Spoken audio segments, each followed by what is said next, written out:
Olha, maravilhoso, viu?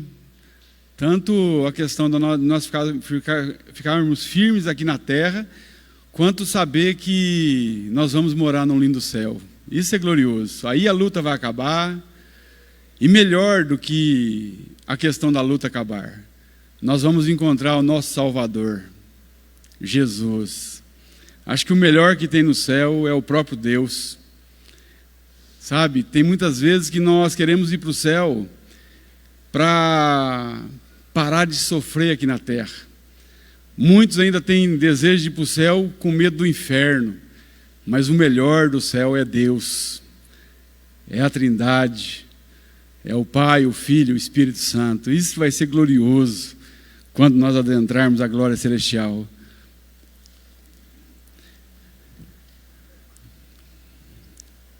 Bem, a lição de número 7 hoje. Quando a heresia ataca a igreja. Olha, eu confesso que eu mudei o título da lição. A lição está enfrentando o inimigo.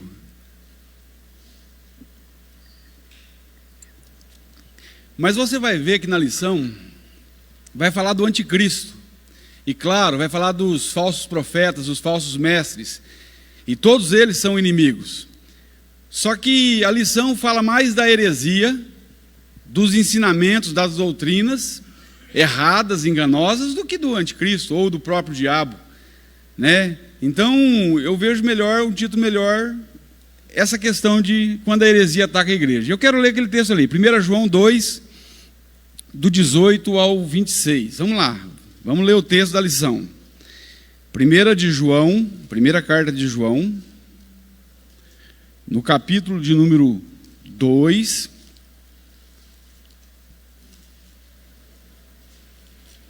do versículo 18 a seguir.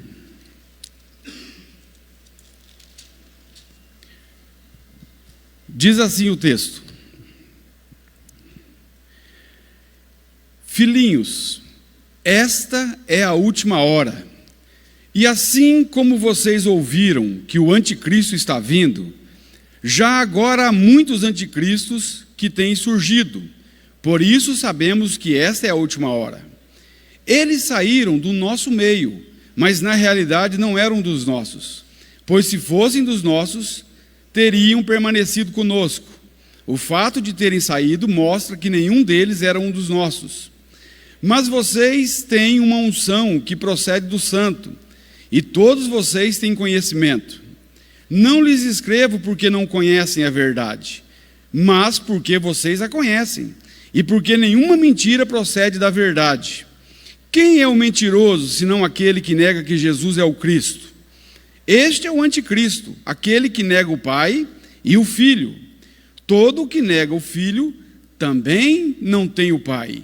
Quem confessa publicamente o Filho tem também o Pai. Quanto a vocês, cuidem para que aquilo que ouviram desde o princípio permaneça em vocês. Se o que ouviram desde o princípio permanecer em vocês, vocês também permanecerão no Filho e no Pai. E esta é a promessa que Ele nos fez, a vida eterna. Escrevo-lhes estas coisas a respeito daqueles que o querem enganar. Olha só. Quanto a vocês, a unção que receberam dele permanece em vocês, e não precisam que alguém os ensine, mas como a unção dele recebida, que é verdadeira e não falsa, os ensina acerca de todas as coisas, permaneçam nele como ele os ensinou. Feche os seus olhos. Pai, obrigado, Deus, por mais essa manhã. Oh Deus, obrigado por tua presença em nossas vidas. Obrigado, Deus, pelo privilégio de estar aqui, Senhor, de poder adorar o Teu santo nome. Obrigado, Deus, por tão grande salvação. Nós Te louvamos, Deus, por todos os aspectos das nossas vidas, Pai.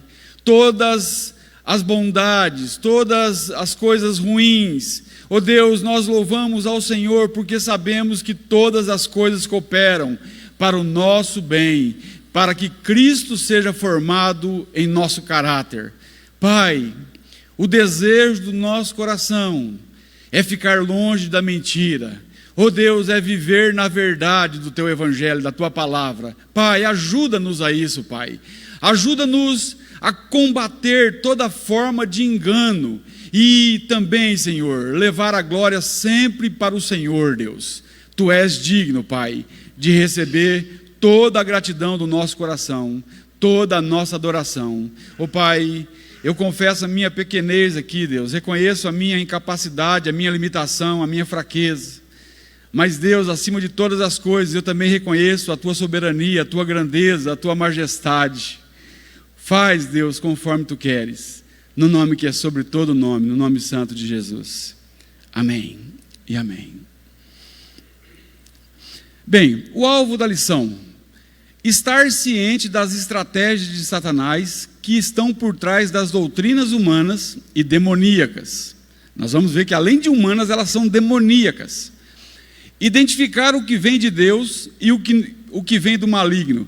Isso aqui é uma coisa que nós temos que pedir para Deus, o discernimento, sabe, de espíritos, para saber o que vem de Deus e o que vem do maligno. Porque tem muitas coisas que acontecem que a gente acha que é Deus agindo, e não é. Às vezes é o diabo, às vezes é o homem. Tem muita coisa natural, carnal.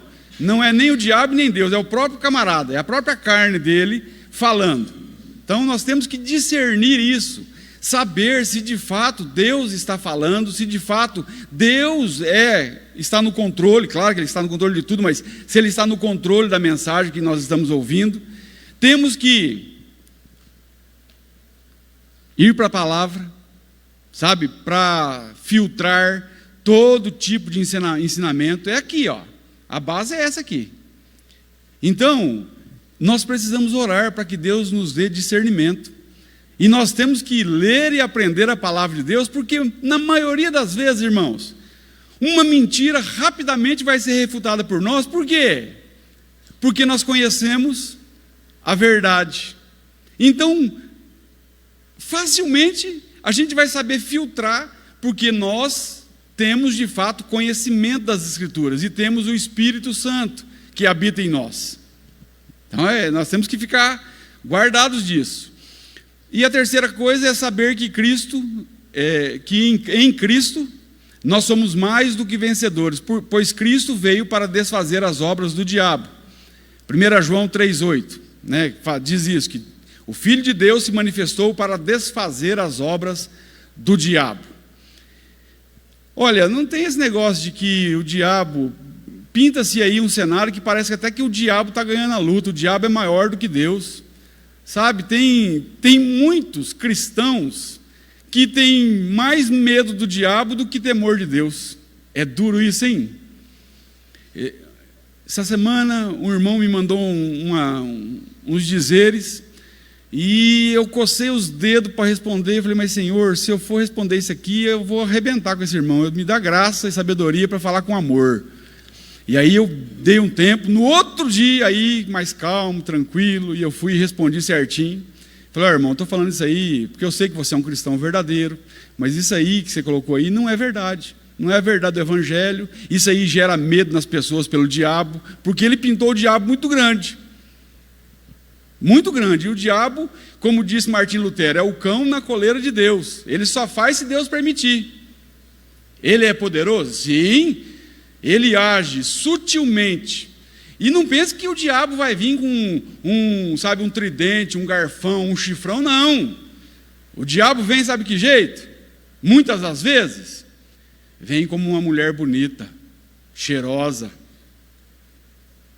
Vem com dinheiro que você pega mais, um troco errado. É assim que as coisas acontecem muitas vezes. Vem dá uma assinadinha aqui que você vai pegar 5 mil reais, só uma assinadinha. Ou você acha que a corrupção do Brasil está por causa do quê? Eu disse isso aqui na quarta-feira.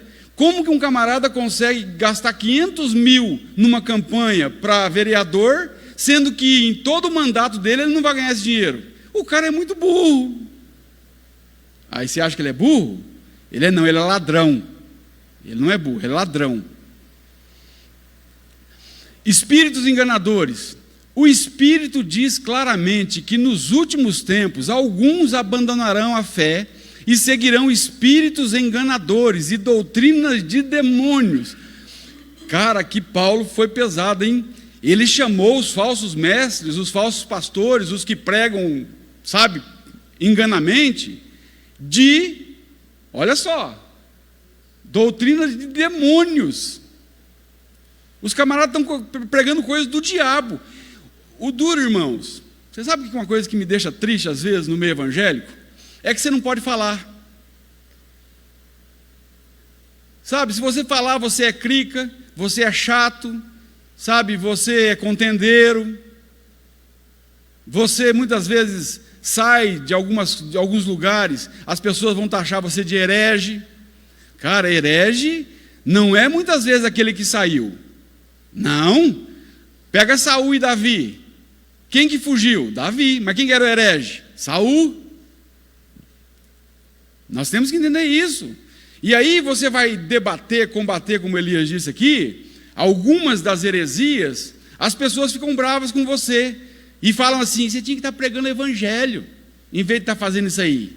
Ué, mas quem disse que nós não pregamos o evangelho também? Pregamos. E quem disse que combater a heresia não é pregar o evangelho?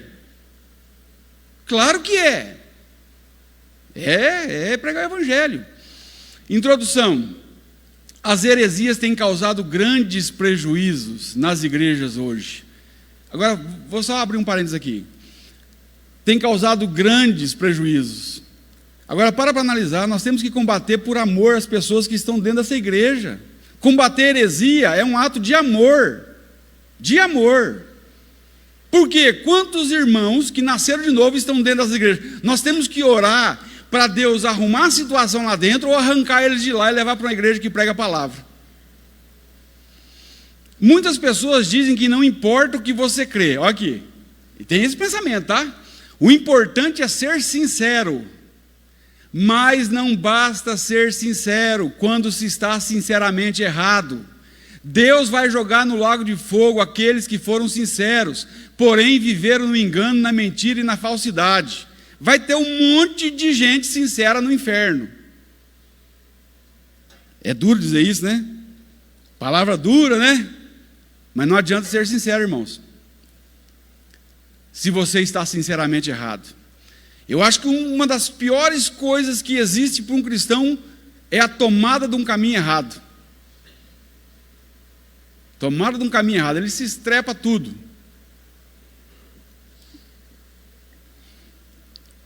Para você ter uma ideia, tem muita gente, rapaz, que nasceu de novo e está sendo enganada. Ah, mas Paulo não tem o Espírito Santo? Tem o Espírito Santo, mas não tem conhecimento da palavra. Muitas vezes, nós temos que conciliar isso, irmãos. Nós temos que ser cheios do Espírito Santo, mas temos que ser cheios da palavra de Deus. Por quê? Porque senão a balança pende só de um lado. Olha o tanto de emocionalismo que está acontecendo dentro das igrejas.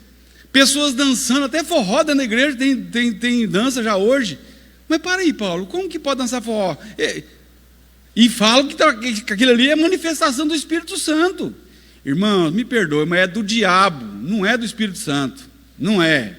Tem nada de Espírito Santo. A atuação do erro está presente nesta geração, não somente pelo multiplicar das falsas doutrinas, mas também pelo espírito exacerbado de revolta, de divisão e de interesses humanos, o qual tem corroído a paz e a harmonia da igreja, o corpo de Cristo, dos irmãos sinceros. Sim, sabe, ajuda a corroir essa questão da harmonia e da paz. Muitos se desviaram da verdade e muitos estão se desviando ainda. Precisamos orar para que se arrependam e se convertam. Porque é o seguinte, o camarada que está enganando, ele não precisa, sabe, ele não está desviado, que ele precisa voltar a Cristo. Não, ele precisa se converter, precisa nascer de novo. Se ele não nascer de novo, ele vai continuar falando heresia. E precisamos combater todo tipo de heresia. Ali eu coloquei, nossa luta não é contra carne e sangue. Porque mesmo sendo pessoas que nós temos que muitas vezes combater, mas nós combatemos o quê? As doutrinas. Nós combatemos o ensino errado.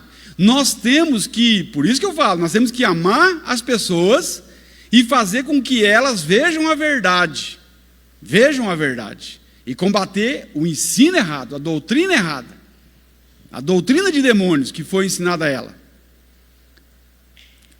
A imaturidade espiritual de muitos, aqui que está o problema, ó, os faz agitar-se como um mar revolto e inquieto. Cara, tem gente, você acredita que até hoje tem gente que corre atrás de profeta? Eu vou lá na irmã, igual eu lembrei do Juliano, né? Vou lá na irmã Doquinha, para ela orar por mim. Cara, você não consegue dobrar o teu joelho, não? E orar, não? Você precisa buscar um profeta? Aqui, ó, por isso que eu falo, nós estamos precisando conhecer a Bíblia. Não tem nada demais, irmão. Se você está num lugar e alguém quer orar por você, amém. Deixa orar, até peça oração para a pessoa. Agora, rapaz, um dia eu estava num culto, e aí eu estava vendo tanta baboseira sendo falada que eu não saí por educação, que eu tinha ido com um amigo meu e com meu irmão, querendo levar meu irmão para o evangelho. Fomos lá porque ele conhecia a pessoa da casa e ele quis ir, ímpio, não é servo de Deus, e eu peguei e fui com ele para ajudar, talvez vai colaborar para o cara nascer de novo, né? Então vamos lá, vamos se esforçar, né? E fui. Cara do céu, que arrependimento. Antes de não ter ido. Além de ter falado um monte de baboseira, no final fez uma fila assim, ó, daqui lá na porta, assim, ó, de pessoas e a mulher orando. E aí você nem acredita no negócio. Eu fui para tomar água. E o pessoal estava assim, tinha uns obreiros, sabe? E o cara me enfiou na fila. E eu fiquei sem jeito, sabe assim? Eu falei, agora deixa, eu quero ver o que essa mulher vai falar para mim. Mas a mulher não falou nada com nada, cara. Carne pura, na verdade. Aquilo ali é coisa humana até. Cara, mas você arruma para a cabeça tantas vezes. E por educação você acaba fazendo. Sim, irmãos, eu sou um cara educado. Eu fui uma vez na igreja, fui no Mato Grosso, visitei um amigo meu, e nós fomos numa igreja, num domingo. Não era a igreja dele, era outra igreja, porque ele tinha um programa na rádio, e ele fazia uma campanha lá, de arrecadação de fundos, e ele foi nessa igreja porque ia colher uma oferta para passar para ele. Amém. E eu fui com ele. Me chamou, eu fui. Eu estava lá em Carapó mesmo, estava viajando, fiquei na casa desse irmão, Deus abençoou, conheci esse irmão, um irmão cheio da graça de Deus. O cara tem o programa da rádio de Carapó, o melhor programa é o dele, e é evangélico, e ele prega a palavra, e nós nos conhecemos. Ele abriu espaço, eu fiquei uma semana na rádio, dei o testemunho, preguei, tudo lá, e fiquei na casa do cara ainda, José Carlos, uma benção do irmão. E nós fomos, rapaz, no final fizeram um corredor de obreiro assim, e tinha que passar por baixo. E aí eu falei para o Zé, cara do céu, não dá, cara, eu vou passar por baixo, eu não creio em nada disso aí. Ele falou, Paulo, mas é duro, hein? Se eu não passar, eu estou enrolado. Aí, ó, olha os constrangimentos. A igreja tirou uma oferta para ele. Como que ele não vai cumprir um ritual, mesmo não crendo, irmãos? Você acha que é fácil? Olha, não é. Um dia pode acontecer com você. E aí você vai ficar assim, e agora? Aí sabe o negócio? Vou passar dentro desse negócio aqui, vai ser, eu não creio mesmo, então deixa quieto. Vou passar esse absurdo aqui. Cara, nós passei, sim. Depois esse irmão me pediu perdão, rapaz. Paulo, me perdoe, cara. Perdoe, porque ele também não era desses. Eu falei, não deu nada não, Zé, tranquilo. Mas é isso aqui, ó. Efésios 4, do 11 ao 16, está escrito: e ele, Jesus, designou alguns para apóstolos, e aqui que se diga, abre um parênteses aqui, apóstolos naquela época lá, era aquele que tinha caminhado com Jesus e aquele que plantava igreja, era um missionário. Hoje não tem apóstolos mais, biblicamente falando não, a não ser que o camarada andou com Jesus, e eu quero provar isso aí. Outros para profetas, outros para evangelistas e outros para pastores e mestres. Com o fim, qual que é o fim de Jesus ter levantado esses obreiros aqui? Com o fim de preparar os santos para a obra do ministério, do serviço cristão, para que o corpo de Cristo seja edificado, até que todos alcancemos a unidade da fé e do conhecimento do Filho de Deus, e que cheguemos à maturidade, atingindo a medida da plenitude de Cristo. O propósito é que não sejamos mais como crianças, levados de um lado para o outro pelas ondas, nem jogados para cá e para lá por todo vento de doutrina, e pela astúcia e esperteza de homens que induzem ao erro. Abrir um parênteses aqui. Não sejamos mais como crianças. Mas Paulo, Jesus não falou que nós tínhamos que ser como criança? Mateus 18, Jesus pega um menininho, põe no meio dos discípulos e fala: se vocês querem entrar no reino do céu, vocês se façam como crianças. Para aí, meu irmão. Nós temos que entender o contexto. Aqui está falando do sentido de que uma criança ela não tem maturidade alguma.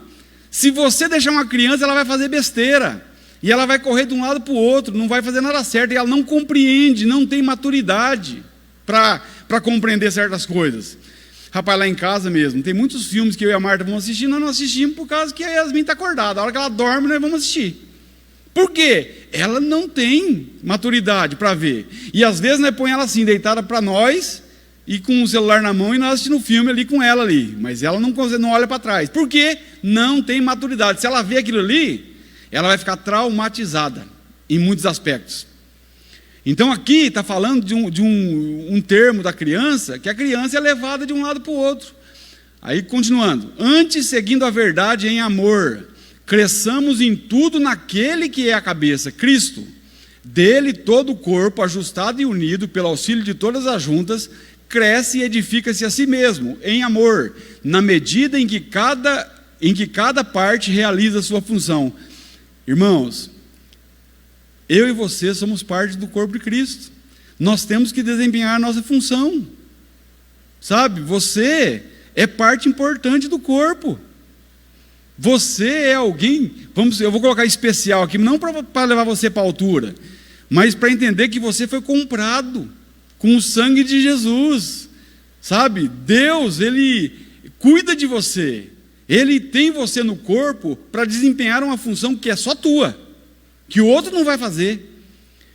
Eu lembrei daquele pastor, né, que quando ele vai para o céu, ele chega lá, começa a separar, no final fica ele e uma senhorinha de idade que ficava lá no fundo da igreja lá, e tem uma coroa enorme, grandona assim, uma coroinha pequena. Aí o pastor pensou assim: é claro que a coroa maiorzona é minha, né? Não tem jeito de ser dessa irmã. Essa irmã nunca apareceu, nunca falou nada na frente.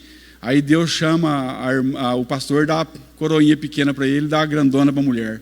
Aí o pastor fala: mas Deus, como assim? Me explica isso aí. Ele falou: não, enquanto você estava pregando, essa senhora estava orando lá no fundo, dizendo: Deus salva, Deus alcança vidas. Ela não deixava de orar por você, ela não deixava de orar pela mensagem, ela não deixava de orar pelas pessoas que entravam na igreja, e eu alcancei muitos por causa da oração dela, porque eu a usei para orar. Aí, irmãos,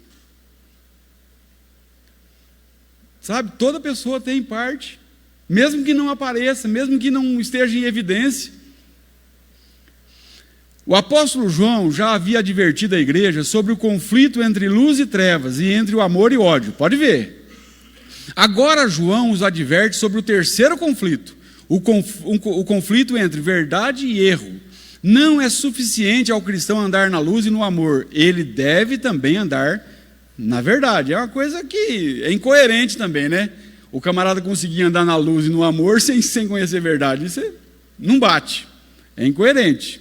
Diante disso, eu quero compartilhar algumas lições, vamos lá. A primeira, a distinção entre hereges e cristãos verdadeiros. Olha aí essa imagem um pouquinho. Tudo ovelha, né? Você está vendo tudo ovelha aí no meio aí?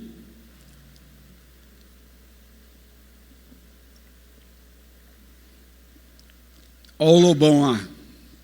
Não é o cantor não. Lobo mesmo. Você pode ver, ó. Está aí. E você acha que não tem isso aqui? É claro que tem, irmãos. É claro.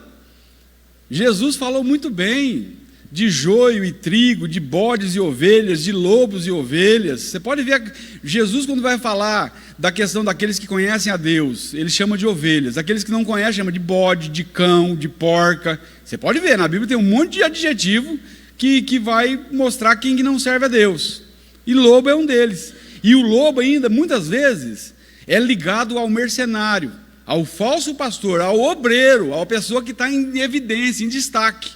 Esse é o pior tipo. Esse aí que acaba arrebentando com as ovelhas tudo. Tudo não, porque Deus não deixa, né? Em 1 João, o texto que nós lemos, diz assim: filhinhos, esta é a última hora, e assim como vocês ouviram que o anticristo está vindo, já agora muitos anticristos têm surgido. Por isso sabemos que esta é a última hora. Eles saíram do nosso meio, mas na realidade não eram dos nossos, pois se fossem dos nossos, teriam permanecido conosco. O fato de terem saído mostra que nenhum deles era dos nossos. Mas vocês têm uma unção que procede do santo, e todos vocês têm conhecimento. Não lhes escrevo porque não conhecem a verdade, mas porque vocês a conhecem, e porque nenhuma mentira procede da verdade. Então aqui nós temos 3 verdades. Primeira, João vai dizer: já estamos vivendo a última hora. Ô Paulo, mas esse negócio é complicado, hein? Eu acho que eles erraram aí na cronologia, aí feio, hein, cara? Porque o João fala: nós estamos vivendo os últimos dias. Agora fala que está vivendo a última hora. Cara, olha o tanto de tempo que passou já.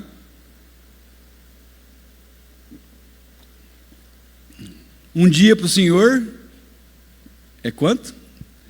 1000 anos.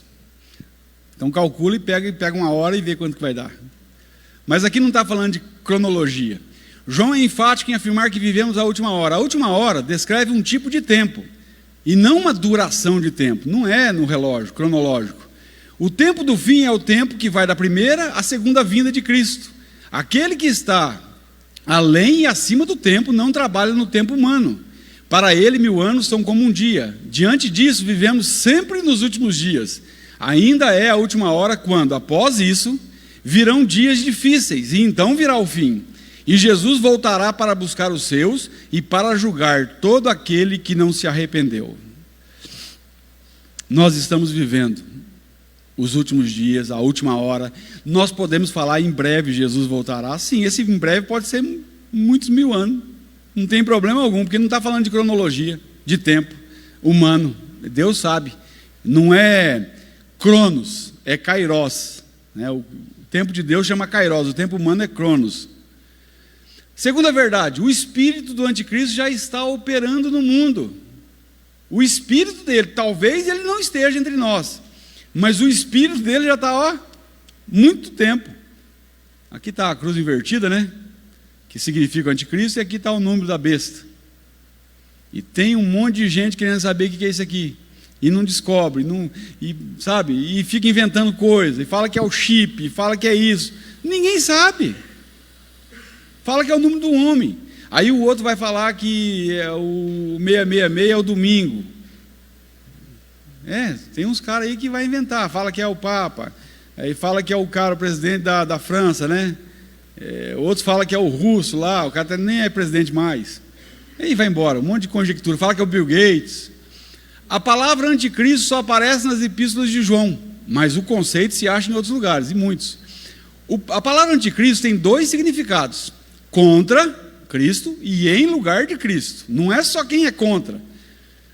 Por isso que eu digo que nós temos que abrir os olhos, porque tem gente, eu vou falar longe de mim, né? Mas eu estou aqui no lugar de Cristo.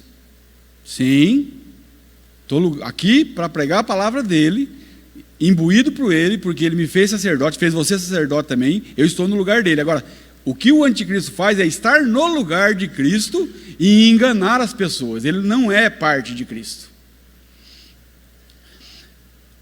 O anticristo é o adversário de Cristo, ou o que procura ocupar o lugar de Cristo. O espírito do anticristo está por trás de toda doutrina falsa e por trás de qualquer prática religiosa que tome o lugar de Cristo. Tomou o lugar de Cristo, você pode jogar fora. O aparecimento do anticristo é um sinal claro do tempo do fim, mas o espírito do anticristo já está em ação no mundo. Assim como Cristo é a encarnação de Deus, o anticristo será uma espécie de encarnação do diabo. Porque se você parar para analisar, o anticristo que vai surgir, ele vai ser imbuído de um poder que, olha, você pode ir para a Escritura, você vai ver que ele vai ser muito poderoso. É por isso que vai enganar.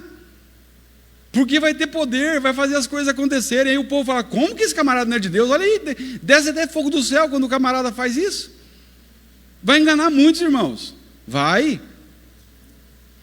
A Bíblia nos revela em muitas de suas passagens que o nosso inimigo está vivo e ativo, desde os tempos antigos. Não pense que o diabo está dormindo, não. Ele está vivo e ativo.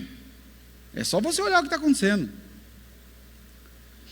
O inimigo se faz reconhecer por suas ações, pelos seus frutos conhecerei, pelas suas doutrinas. Rapaz, tem de monte. No tempo do apóstolo João, a igreja era bombardeada pelo gnosticismo, doutrina falsa repudiada por ele e pelos demais apóstolos, como Paulo, Judas e Pedro, os pais da igreja, Anastácio, Clemente. Quantos outros não combateram essa heresia do gnosticismo? Isso aí perdurou, se eu não me engano, até o concílio de Nicéia. Foi quando eles bateram o martelo e falaram, não, está furado isso aí. Então é uma heresia. Nós vamos conhecer um pouco. Até eu fui buscar sobre gnosticismo, que eu não sabia nada, só sabia que eles creem que a matéria não pode se tornar espírito, porque a matéria é má e o espírito é bom. Era só isso que eu sabia de gnosticismo. O pai do Caio Fábio era gnóstico, para você ter uma ideia.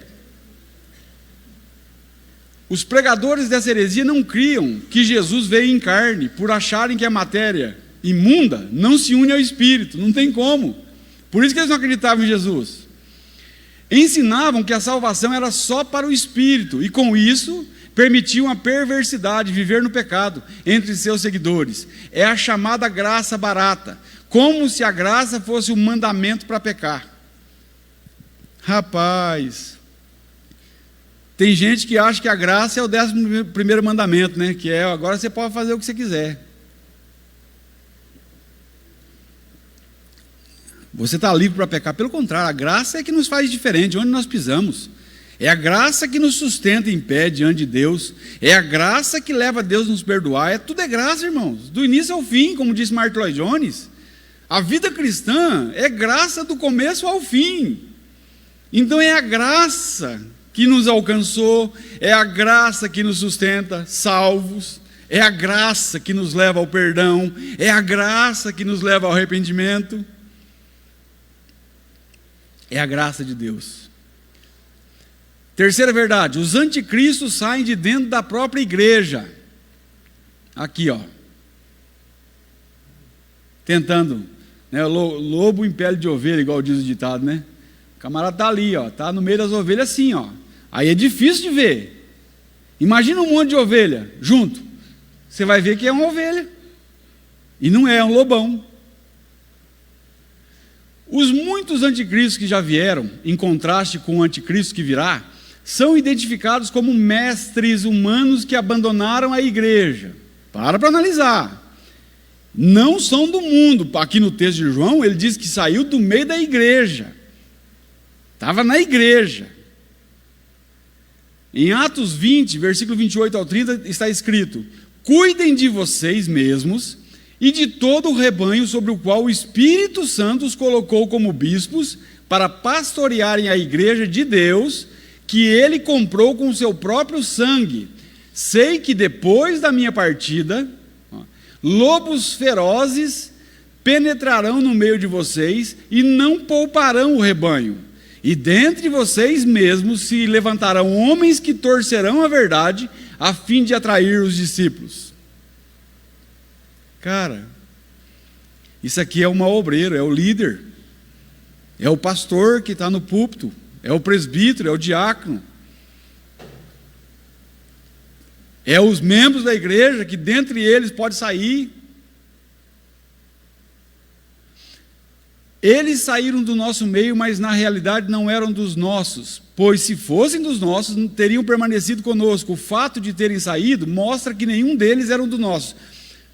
Aqui nós temos que fazer uma distinção entre igreja, corpo de Cristo, e igreja local. Quando João fala, eles saíram do nosso meio, mas não eram dos nossos, ele está dizendo o seguinte, que esse camarada aí, ele saiu da igreja local, mas não era parte do corpo de Cristo. Ele não tinha nascido de novo.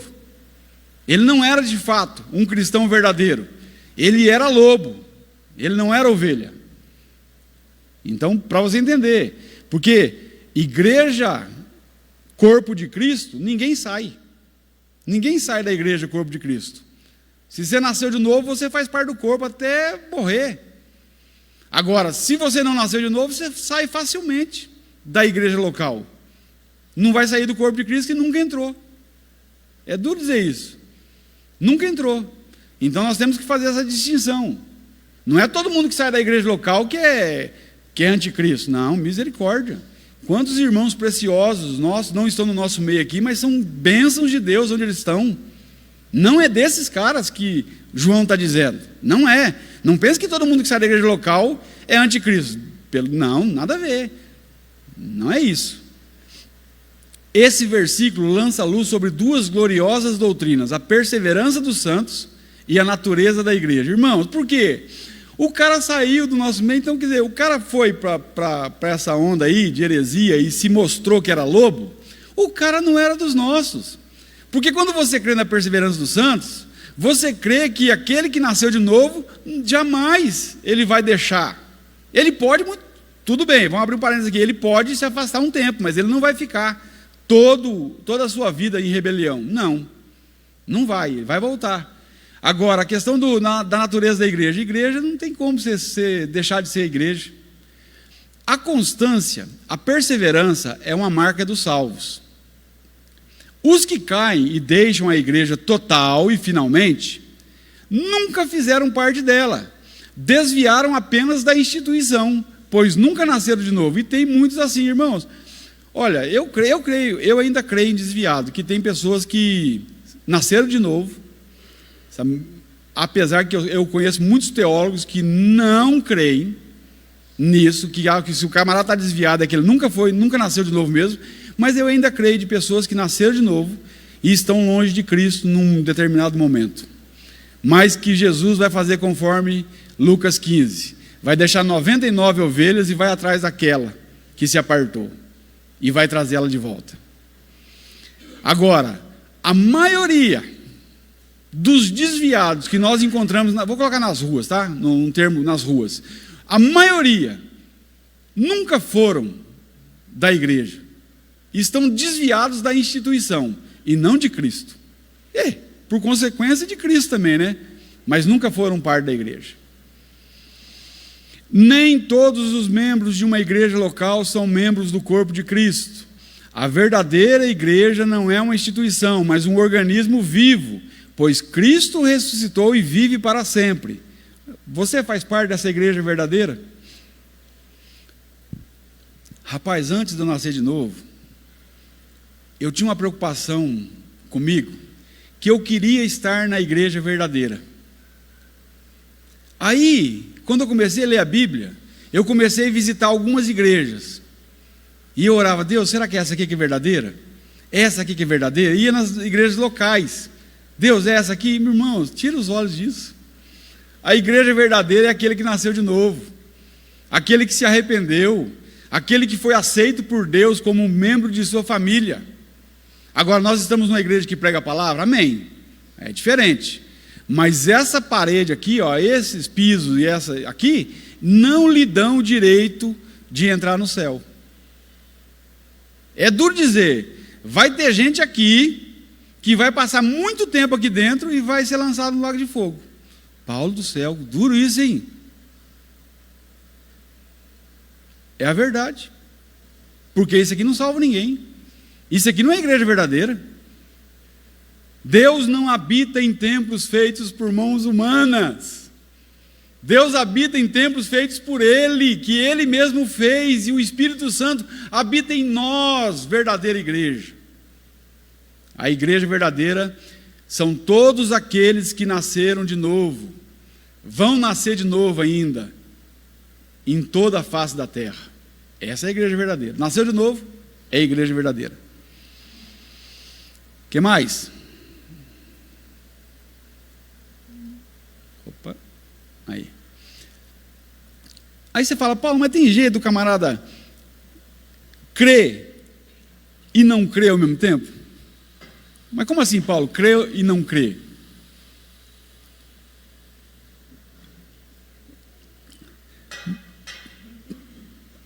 Parecer que creu. Tem muita gente, irmãos. Olha só essa história aqui desse camarada. Vamos ver. É um pouco longo, mas vamos ler. É bom a gente saber disso. A história de Simão, o mágico. Atos 8, do 9 a 23.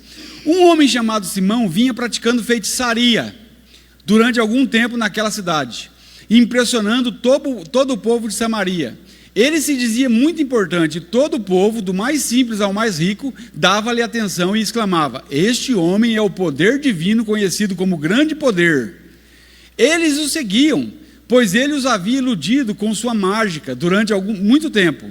No entanto, quando Filipe lhes pregou as boas novas do reino de Deus e do nome de Jesus Cristo, creram nele e foram batizados. Quem? O povo que estava sendo enganado. E foram batizados tanto homens como mulheres. O próprio Simão também creu e foi batizado. Quem crer e for batizado será salvo. Será?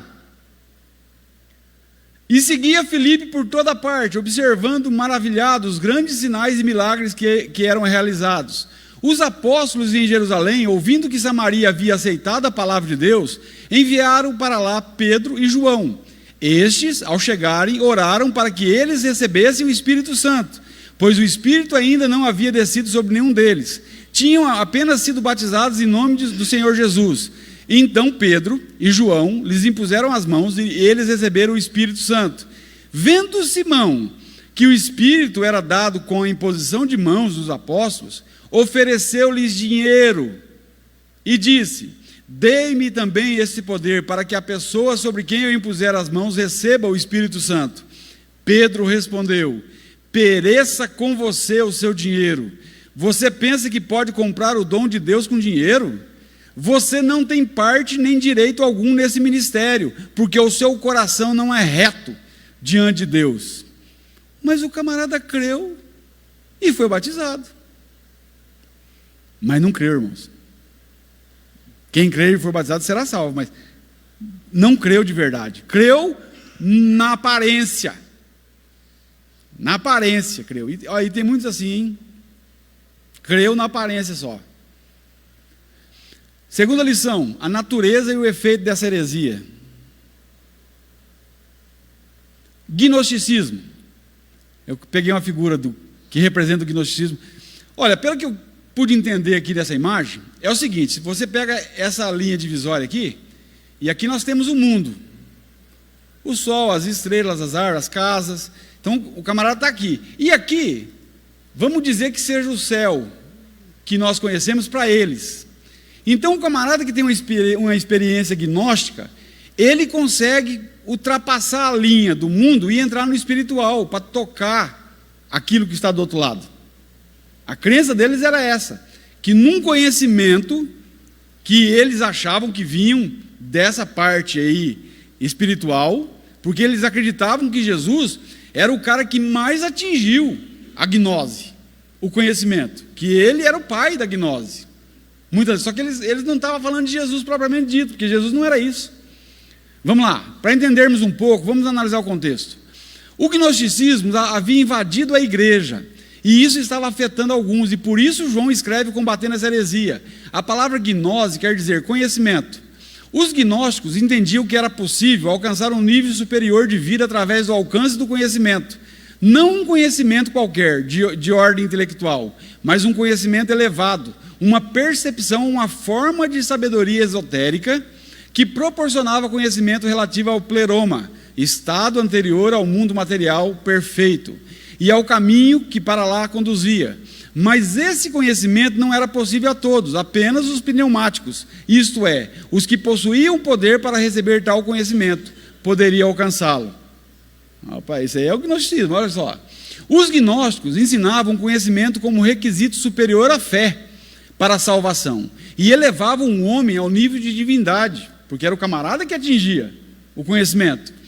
O gnosticismo tomou certas bases cristãs e as introduziu em seu conceito de salvação.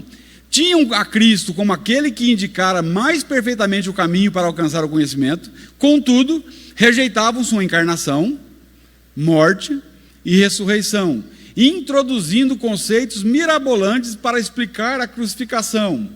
Que conceito mirabolante? Como que o cara vai explicar? Eles dizem que Simão, o sirineu, que ajudou a carregar a cruz, que na verdade Jesus escapou e quem foi crucificado foi o Simão, o sirineu, que não foi Jesus que foi crucificado. Para analisar uma aberração dessa. Eles não concebiam a ideia de um Cristo morto, muito menos humano, carnal. Consideravam a matéria como algo vil e mau, sendo Cristo uma essência espiritual e, portanto, superior. Jamais poderia ter entrado em contato com a matéria, inferior e corruptível. Eles acreditavam no Jesus apenas espiritual, não humano, não carnal. Tinha uma corrente do gnosticismo que acreditava que o ser espiritual, ele vinha até Jesus e tomava o corpo de Jesus para fazer as coisas espirituais, mas depois saía. Quem fazia era o Espírito. Olha a loucura dos caras, para não aceitar que Jesus era 100% homem e 100% Deus. Alguns afirmavam que o Cristo tinha apenas uma aparência humana, como um fantasma, olha, do ceticismo. Outras teorias surgiram que o Cristo espiritual apoderava-se do homem Jesus, novamente deixando este corpo quando da crucificação. Ainda havia a ideia de que Simão, aqui eu falei, o Cirineu havia sido crucificado por engano no lugar de Cristo, tendo este escapado assim da morte. Assim, pode-se entender que os gnósticos rejeitavam também a ressurreição do corpo e não possuíam uma visão escatológica. Para eles, a alma subia ao pleroma, um local similar ao que entendemos como céu, ou um nível superior de existência, e aí reside a plenitude de vida. Eles achavam que a plenitude de vida estava do outro lado, mas nesse pleroma. Pelo conhecimento. Agora, isso aí é um parênteses, vamos continuar. A natureza e o efeito da heresia. Aí, quando você fica sabendo dessa questão do gnosticismo, isso lança luz naquilo que João diz. Isso faz você entender por que João está falando isso. Olha só. Em 1 João 2, 22 está escrito: quem é o mentiroso, senão aquele que nega que Jesus é o Cristo? O gnosticismo fazia isso. Este é o anticristo, aquele que nega o Pai e o Filho. Todo que nega o Filho também não tem o Pai. Quem confessa publicamente o Filho, tem também o Pai. O camarada aqui dá uma cacetada. Quem era gnóstico aqui, cara, não teve como escapar. O cara entendeu que era para ele que estava sendo dito isso aqui. Aqui eu quero destacar duas verdades. Primeira, a negação de Jesus como Messias, o Cristo. Eles negavam a encarnação do Verbo. Eles não acreditavam que Jesus veio num menininho, num ser humano. Sabe? Por quê? Porque é matéria. E a matéria é má. Jesus não podia ser mau. Olha a aberração dos caras. Para o apóstolo João não tem esse meio termo quando se trata de doutrina. É verdade ou mentira? E é mesmo, irmãos. João já havia falado sobre os mentirosos. Ele disse: é mentiroso aquele que diz que tem comunhão com Deus e anda nas trevas. É mentiroso. Deus é luz. É mentiroso aquele que diz que conhece a Deus, mas não guarda os seus mandamentos. É mentiroso, porque não obedece. É mentiroso aquele que nega que Jesus é o Cristo. É mentiroso, porque Jesus é o Cristo. A teologia dos hereges não é apenas defeituosa, irmãos, mas diabólica. Isso é diabólico. Isso vem do diabo, esse engano. E engana muita gente que não sabe, não conhece a Escritura, principalmente na época. Lá na época de João, os falsos mestres estavam negando a verdadeira identidade de Jesus Cristo. A grande pergunta é: quem é Jesus? Quem é Jesus? Jesus, ele mesmo disse: eu sou o caminho, a verdade e a vida. Eu até coloquei alguns textos ali, Jesus era um mero homem, um exemplo, um revolucionário, um grande mestre, ou ele é Deus feito em carne? Os falsos mestres diziam que eles tinham um novo conhecimento e uma nova unção, e ensinavam heresias negando a Cristo. Olha o perigo de novidades teológicas. Cara, o Brasil foi muito abençoado pelos Estados Unidos, por causa dos missionários que vieram aqui pregar o Evangelho. E glória a Deus por isso. Mas o Brasil também foi muito invadido pelas heresias dos Estados Unidos. Os besteróis evangélicos, teológicos dos Estados Unidos. E até hoje tem sido. Sabe? O meio gospel, vou chamar gospel, que o termo gospel agora já virou símbolo quase de heresia. O meio gospel virou uma fábrica de ídolos. O Calvino fala isso. Uma fábrica de ídolos, de heresias.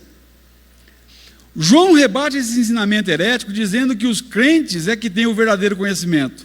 Negar a encarnação de Cristo é negar sua morte, sua ressurreição e sua obra expiatória. É negar a fé verdadeira no Deus vivo e verdadeiro. Nega a fé, irmãos. Está negando tudo. A segunda verdade: o efeito da heresia é a negação do próprio Pai. Não tem figura de Deus na internet, ninguém viu a Deus, então coloquei essa aí para aparecer um pouco, mais ou menos, porque Deus é o Criador e sustentador de todas as coisas.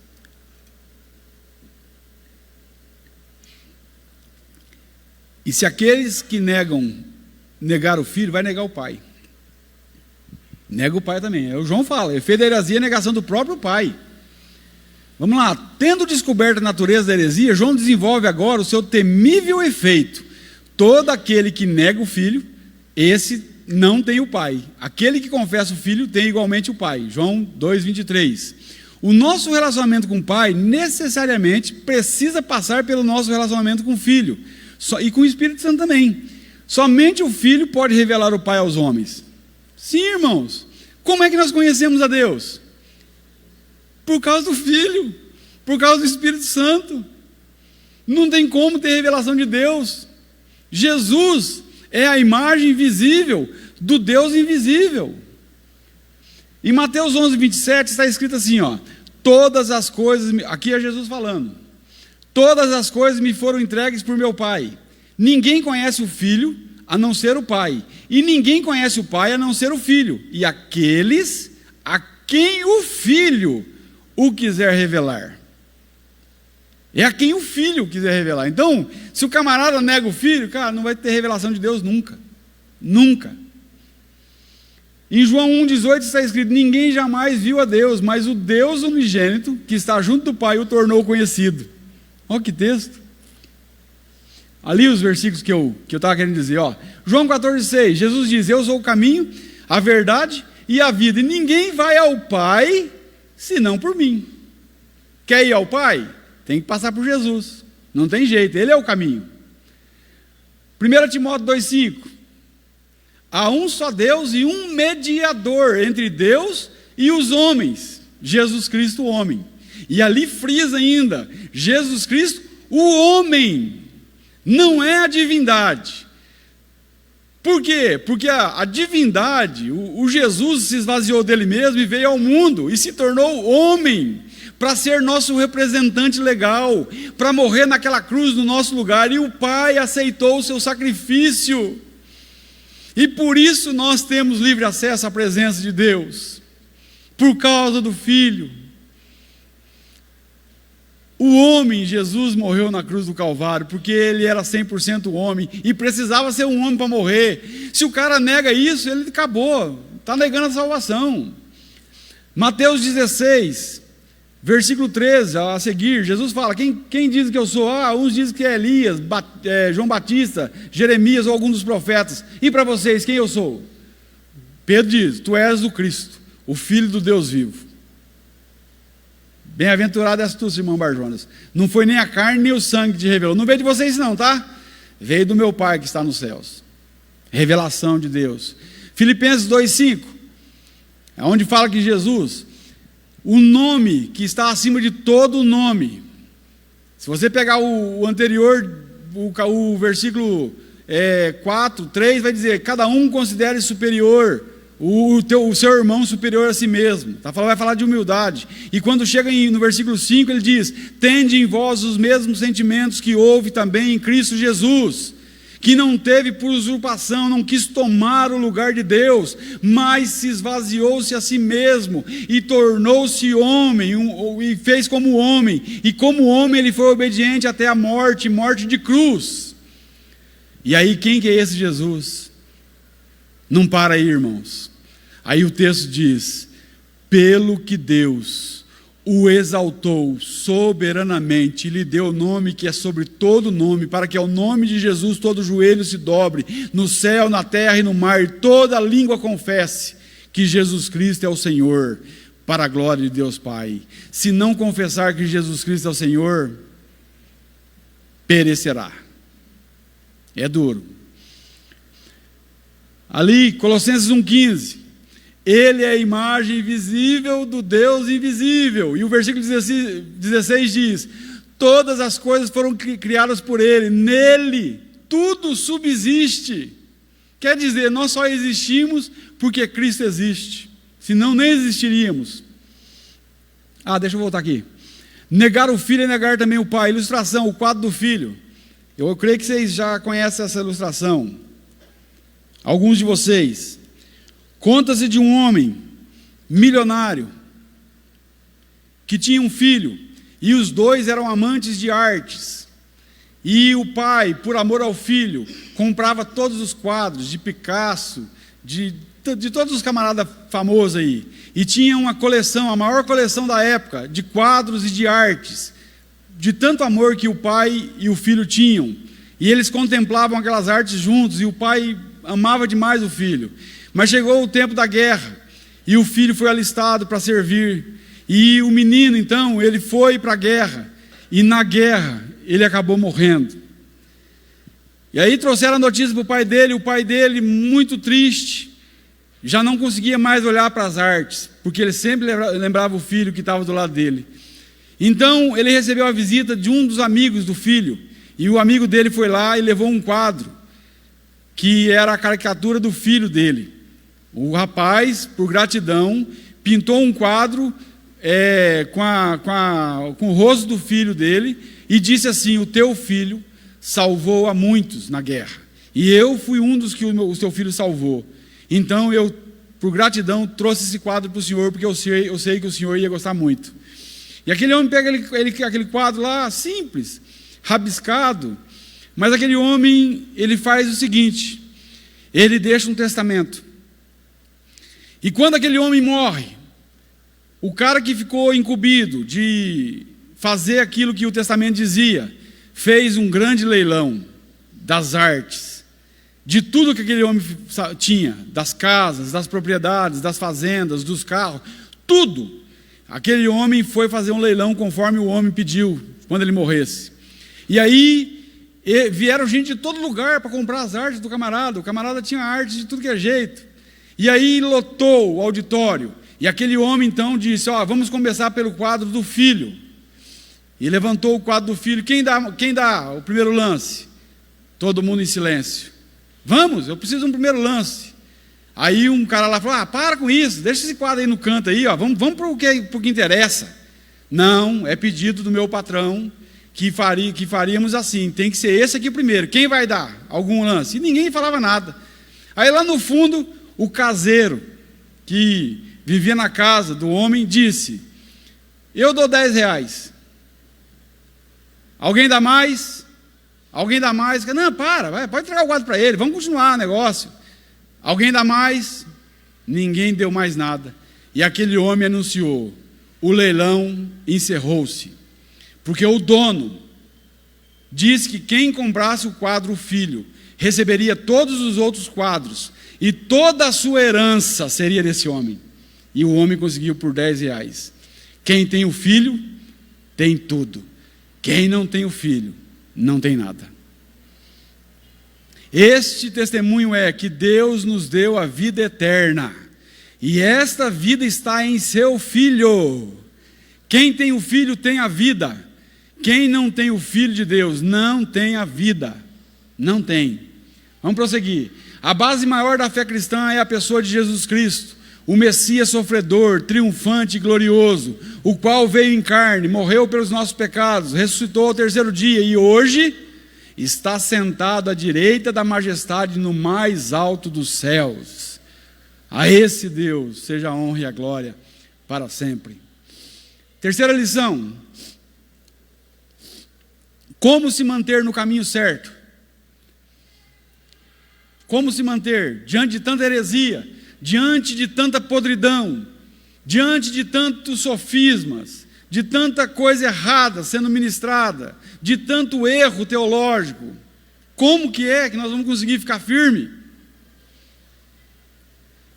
Em 1 João 2,20 está escrito: quanto a vocês, cuidem para que aquilo que ouviram desde o princípio permaneça em vocês.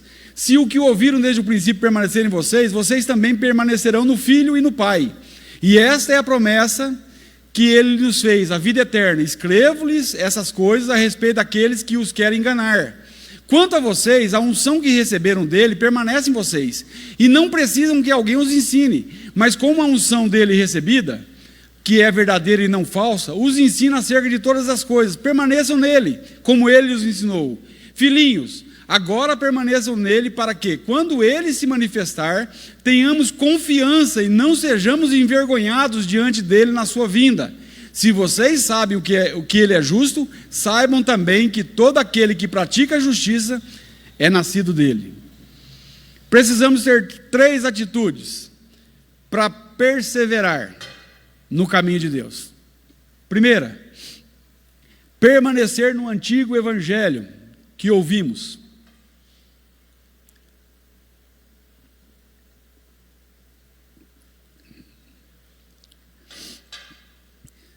Deus não muda, Deus não mente.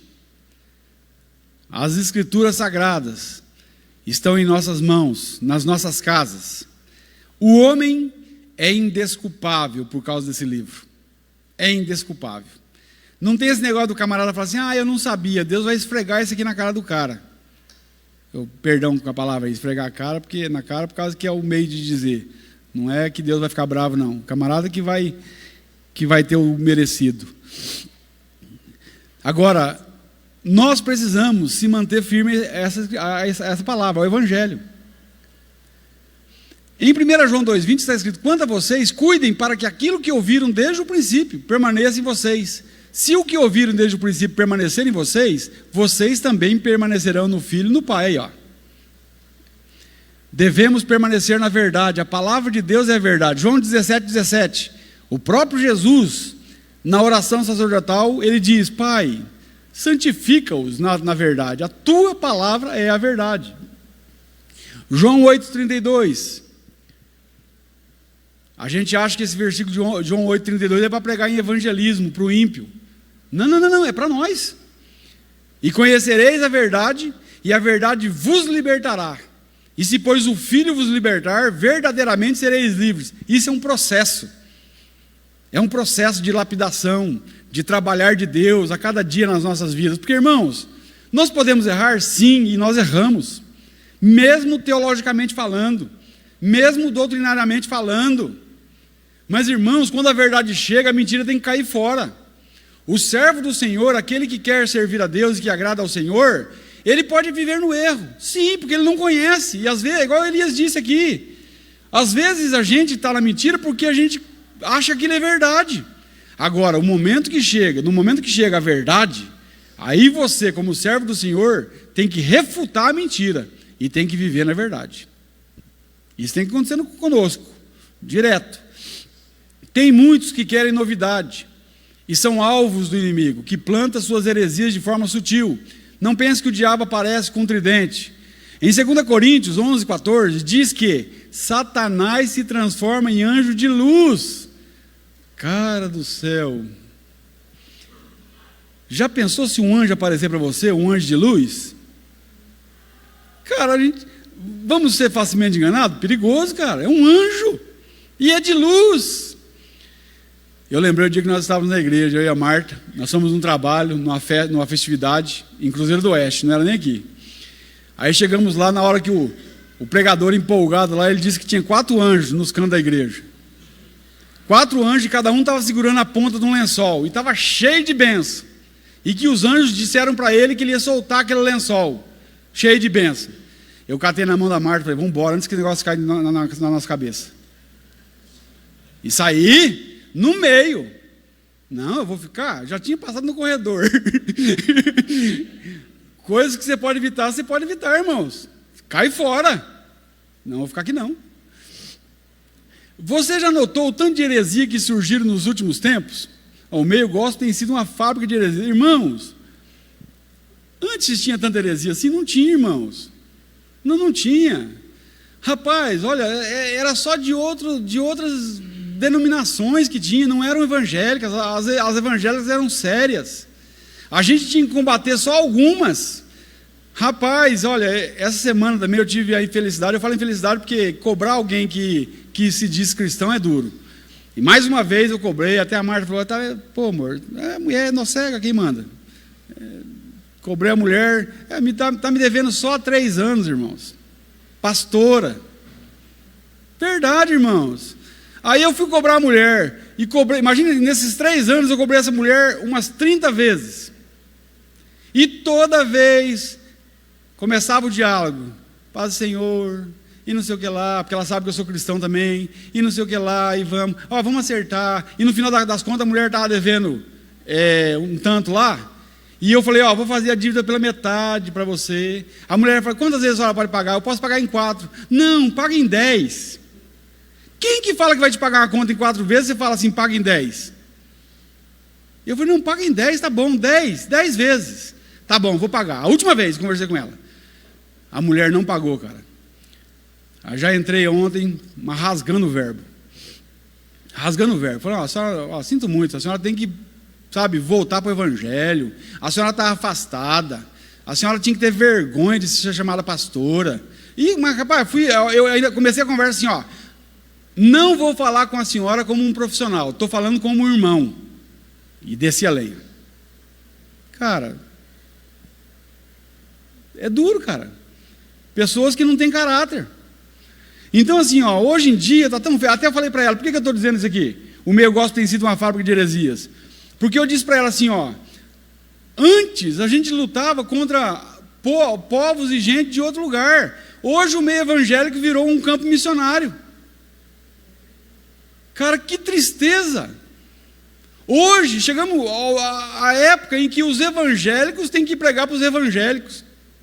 Está aumentando, parece. E aí, quanto mais aumenta o número de evangélicos, em vez de diminuir a vergonha, a criminalidade, a violência, não tem diminuído. Então esse povo está se convertendo? Não está, irmãos. Estão sendo enganados. E não tem Cristo. Os cristãos devem ser sempre conservadores em sua doutrina. A Bíblia permanece verdadeira, não mudou, pois Deus não muda. A obsessão por novidades doutrinárias é um grande perigo e um sinal do espírito do anticristo que opera no mundo. Há um mês atrás eu fiquei sabendo do Benny Hinn, que o Benny Hinn disse que a teologia da prosperidade era mentira, que ele pregou toda uma falsidade. Queira Deus que seja verdade mesmo, que ele tenha se arrependido daquilo que ele pregou. Eu espero que, do fundo do meu coração, que Deus resgate ele, que Deus o alcance. 2 Timóteo 4, 2-4, pregue a palavra, esteja preparado a tempo e fora de tempo, repreenda, corrija, exorte com toda a paciência e doutrina, pois virá o tempo em que não suportarão a sã doutrina, pelo contrário, sentindo coceira nos ouvidos, segundo os seus próprios desejos, juntarão mestres para si mesmos. Eles se recusarão a dar ouvidos à verdade, voltando-se para os mitos. Aí você fala, Paulo, mas será que é tão prejudicial a heresia? Será que, até que ponto que uma heresia é perigosa? Até o máximo.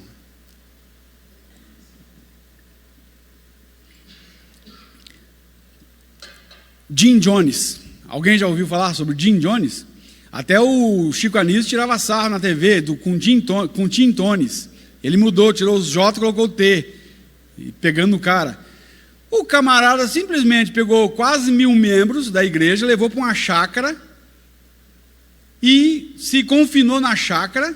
E no final teve um deputado que viu o que ele estava fazendo de errado e foi lá com um helicóptero. Ele ia matar o cara, mas não teve jeito, o cara foi embora. E quando ele viu que o negócio ia ficar feio para o lado dele do que ele estava fazendo, ele mandou todo mundo beber veneno. E morreu mais de 900 pessoas por causa de um erro, por causa de um miserável enganador. É sério, irmãos. Não pense que isso aqui é brincadeira. Tem gente que está morrendo de tudo que é jeito que você pensa. E está morrendo na alma. E está, levando-se a cada dia para o buraco.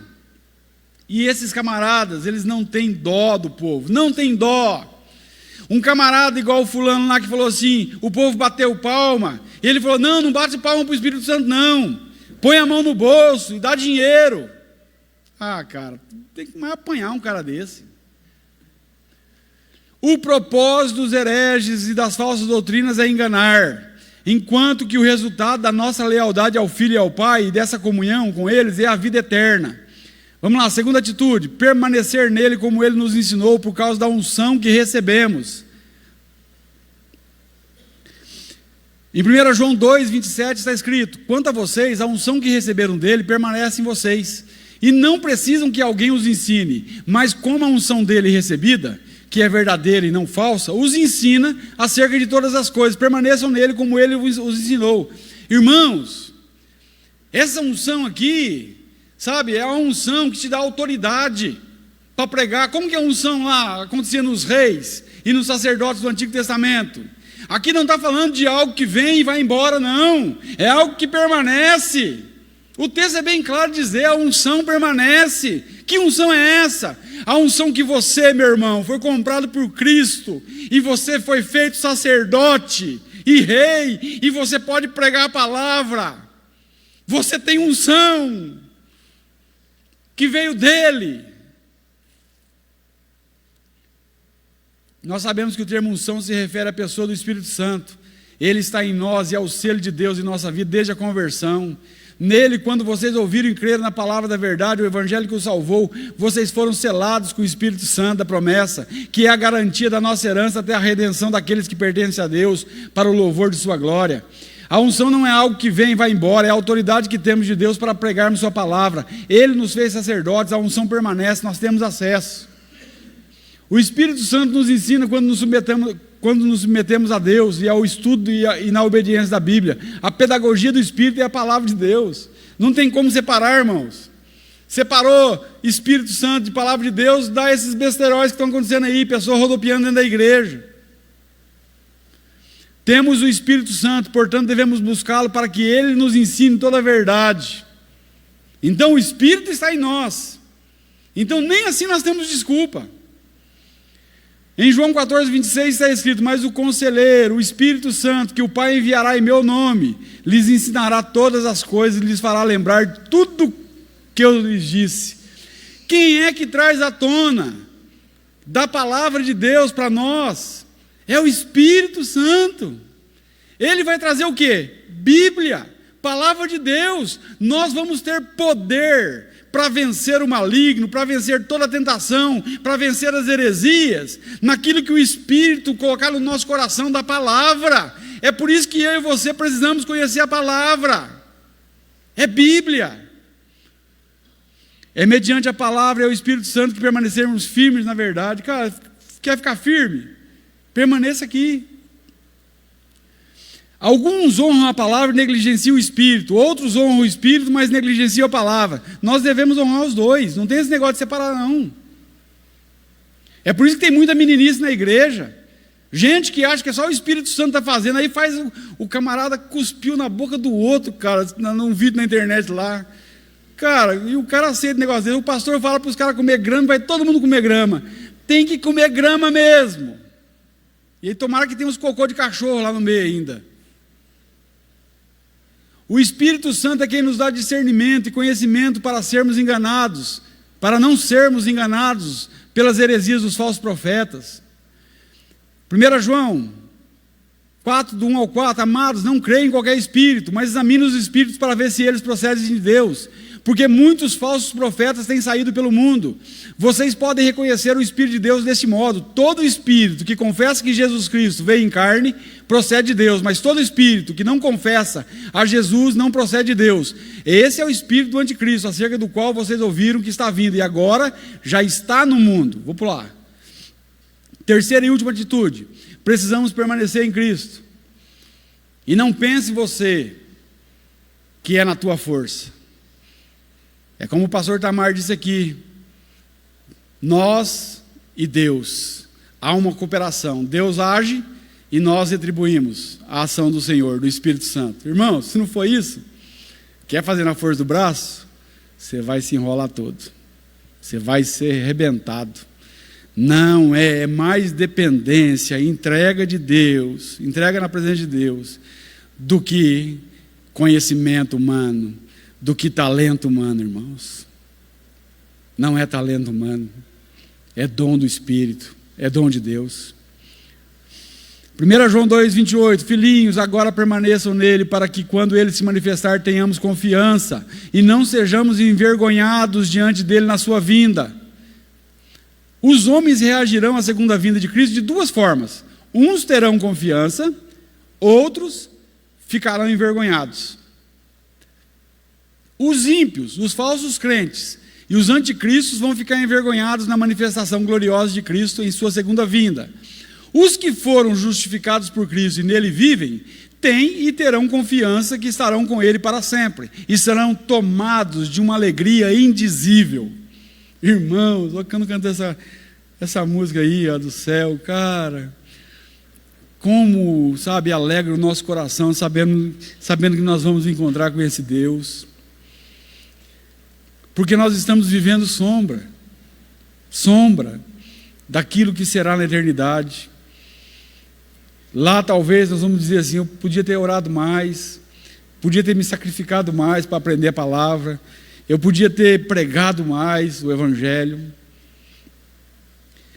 A qual grupo nós pertencemos? Espero que no segundo, daqueles que vivem em Cristo.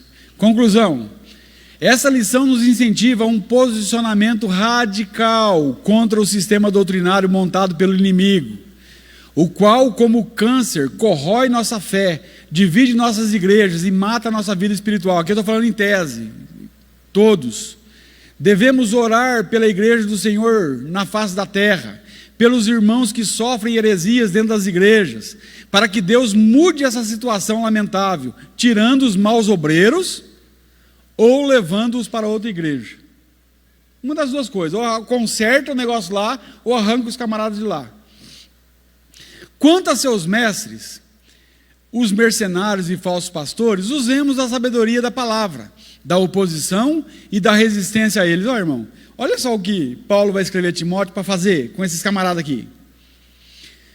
Sabe, porém, isto, que nos últimos dias sobrevirão tempos trabalhosos, porque haverá homens amantes de si mesmos, avarentos, presunçosos, soberbos, blasfemos, desobedientes a pais e mães, ingratos, profanos, sem afeto natural, irreconciliáveis, caluniadores, incontinentes, cruéis, sem amor para com os bons, traidores, obstinados, orgulhosos, mais amigos dos deleites do que amigos de Deus, tendo aparência de piedade, mas negando a eficácia dela.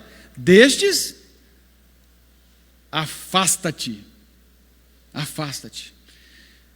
E para encerrar, quero ler esse texto de Judas, que deu horário. Passou já, misericórdia. Amados, embora estivesse muito ansioso por lhes escrever acerca da salvação que compartilhamos, olha só, irmãos, o que o irmão de Jesus, Judas, começa a dizer. Eu estou ansioso para falar acerca da nossa salvação, que a gente compartilha, nós somos irmãos. Eu senti que era necessário escrever-lhes, insistindo que batalhassem pela fé uma vez por todas, confiada aos santos. Pois certos homens, cuja condenação já estava sentenciada há muito tempo, infiltraram-se dissimuladamente no meio de vocês. Estes são ímpios e transformam a graça de nosso Deus em libertinagem e negam Jesus Cristo, nosso único soberano e Senhor. Embora vocês já tenham conhecimento de tudo isso, quero lembrar-lhes que o Senhor libertou um povo do Egito. Olha o que Tiago vai dizer aqui, irmãos, para que a gente pense e reflita sobre isso, a seriedade disso. Quero lembrar-lhes que o Senhor libertou um povo do Egito, mas depois destruiu os que não creram. 6 milhões de judeus, ou 2, acho que foi 2 milhões de judeus que saíram do Egito, 2 milhões de judeus. Deus mandou dar voltinha. Os camaradas eram desobedientes, eram ingratos, eram blasfemos, eram murmuradores. Deus fala, dá mais uma voltinha. Eles iam gastar 2 meses para chegar. Deus fez eles ficar 40 anos. Nesses 40 anos, só Josué e Caleb entrou na terra prometida. O resto pereceu no deserto. E aí diz assim, ó, e aos anjos, aí é outra comparação. E aos anjos que não conservaram suas posições de autoridade, mas abandonaram sua própria morada, ele os tem guardado em trevas, presos com correntes eternas para o juízo do grande dia. E a última, De modo semelhante, Sodoma e Gomorra e as cidades em redor se entregaram à imoralidade, a relações sexuais antinaturais, estando sob o castigo do fogo eterno. Elas servem de exemplo. E eu quero orar rapidamente. Pastor Tomás, vou orar e eu passo para o senhor. Feche os olhos, irmão. Pai, nós bendizemos ao Senhor por tua bendita palavra, Senhor. Deus, nós reconhecemos a tua grandeza, Deus, reconhecemos que tu és o nosso Deus, reconhecemos, Deus, que nós precisamos do Senhor. Deus, nós dependemos de ti, Senhor. Leva-nos, Deus, a cada dia, Deus, a aprender mais do Senhor, a aprender mais da tua palavra, a sermos cheios do Espírito Santo, Pai, para combater todo tipo de engano, Pai. Oh Deus, ajuda-nos, Deus, leva-nos a orar mais, a buscar mais do Senhor, Deus, mais conhecimento, para que nós não sejamos enganados, Pai, para que possamos ser luz onde quer que o Senhor tenha nos levado, para que ajudemos as pessoas que vivem ao nosso redor, Pai, mostrando-lhes a verdade do Senhor e não permitindo que elas vivam no engano, Pai. Ajuda-nos a isso, Pai, porque muitas vezes, Deus, nós ficamos, Deus, na retaguarda, nós ficamos quietos, nós não avançamos, Pai, nós não combatemos. Dá-nos intrepidez e ousadia para falar da tua verdade, Senhor. Muito obrigado por mais essa oportunidade, no nome santo de Jesus. Amém. Que Deus abençoe vocês, em nome de Jesus. Pastor Itamar. Bom dia aos irmãos na graça e na paz. Pelo visto, a aula foi excelente. Eu peguei só o final. E as heresias, elas são tão severas que o Paulo diz que elas são comparadas como câncer, né? Paulo, quando se refere ao Himeneu e o Fileto, que foram dois dissidentes da comunidade cristã, ele dizia que a palavra desses irmãos corroía como câncer. Então, o câncer é uma doença bem antiga, malvada, perversa, e Paulo compara todas as heresias como câncer. Então, eu gostaria que os irmãos mesmo tivessem essa compreensão, essa firmeza. Parabéns pela aula, Paulo.